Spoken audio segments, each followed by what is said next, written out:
Hey, what up, Bird Nation? It's your boy Rare John coming at you with a quick recap.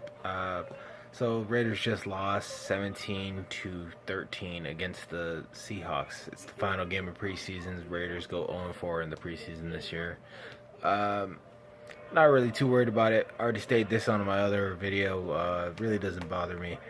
This game was a pretty much make or break game for a lot of third string, fourth string, and second stringers. So I kind of decided to do this video about certain players I thought standed out. So here we go. And LaTroy Lewis, man, that guy Lewis, man. I think it's his third sack in preseason. He's been putting it down, man. He's been having really good play. The guy just came around the corner and took out the quarterback just like that. He had a pretty good setup in the scheme, and he just executed it perfectly.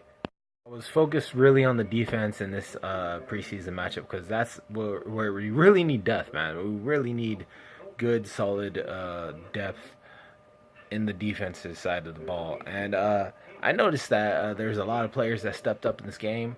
Um, Hamilton had a couple good knockaways, had a couple good plays where he had good coverage, and even when he got beat, he was still right there on the receiver. So it was like he was trying his best, and it showed. Also, man, Luani, man, that that guy could play. That guy can freaking play. He actually been showing up a lot throughout preseason, like making really good plays on both special teams and in the secondary. His name just shows up. He just keeps on making plays, and I like him. I really do like that player. So of course he showed up today and he left with an interception. Of course that could be contributed by Latham because he was putting in work.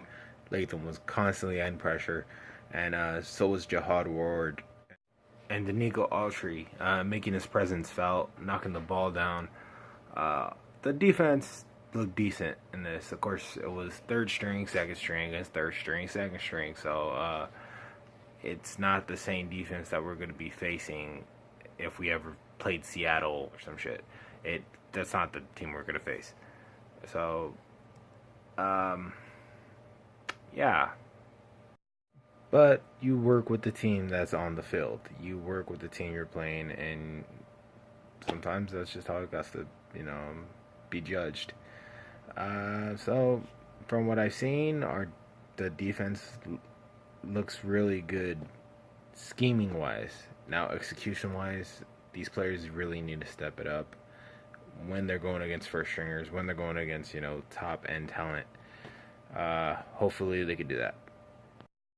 Now, we also had two interceptions from Borders and Luani. Like I said, both players made a good play on the ball at the right time because of the pressure added onto the quarterback, which is what we need. Russian coverage working together. That's what it's all about. And one thing I really didn't like in this game was ball control. We put the ball on the floor, fumbled it 3 times from 3 different players. Crockett fumbled it, Atkinson's fumbled it, and Cook fumbled it. It didn't look good. That kind of frustrates me when when that shit happens. Period. Now, as for the quarterback play, I think both players did kind of okay. Not their best outing, but I think EJ might have slightly done a better job in this game. EJ Manuel actually ended his night 9 of 14 for 85 yards and a touchdown. No interceptions. Pretty good. Cook was 8 of 19 for 88 yards and an interception. Not so good. I think this is going to come down to a coaching decision.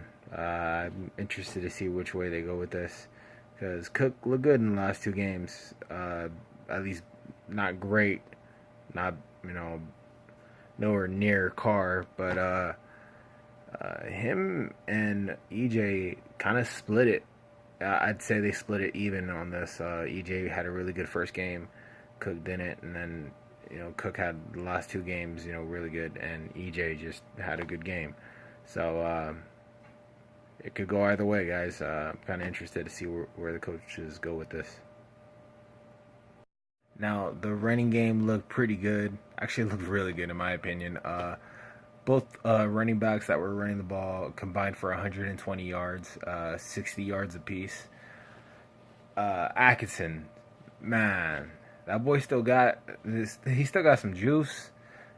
Since the last time I seen him in preseason, he always shows up in preseason, always makes a name for himself, and yet he never gets signed. He never makes the squad.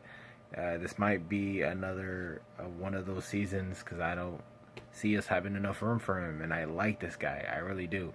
Not just because he is a legacy, not just because of that, because he actually does show results, and when you run the ball with him enough, he'll get you yardage.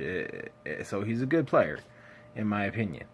And he actually ended his day with 9 carries for 60 yards, and it would have been more than that, and he would have had a touchdown if that ref wasn't schizophrenic and hallucinating shit that wasn't fucking there, like a goddamn hold. That who the fuck seen a hold? Please raise your hand if you seen a fucking hold. Yeah, I can't see you raise your hand. I must be the ref asking you to do something I can't fucking see. The fuck is it? That was so stupid. That was so fucking stupid. I was like, oh my god, the refs are starting this shit early. It's like it's preseason, motherfucker. You ain't gotta screw us out of this game, and but anyways, it was fucking dumb, man. I was laughing like, wow, even in preseason. Anyways, so Crockett was the other running back. He had a really good game, in my opinion. Started off a little rough in the beginning. They kept trapping him behind the line, kept tackling him right at the line, and then he just started bouncing it outside, finding holes, cutting in, making good spins like just at the right time. He was doing really good towards the end of the game. And Todd Dowling just kept handing it to him, so he just kept gaining yardage. So John Crockett ended his day 17 carries for 62 yards. So one of our standout receivers was Keon Hatcher, 5 receptions for 48 yards and a touchdown. Kept moving the chains, so that was good. He was making significant catches when he needed to, and even when he didn't make the catch, he was trying to make the catch on the sidelines, but he needs to work on that toe drag swag bad. Like, he kept messing up on those. But, it's good to see. He got some potential.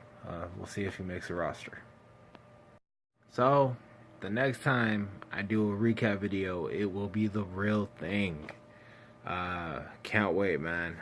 Raiders, Titans, September 10th. Man, I will be doing a video, maybe 2 before that. Any requests or ideas, please leave it in the comment box below. Can't wait. Like, comment, subscribe. Go Raiders.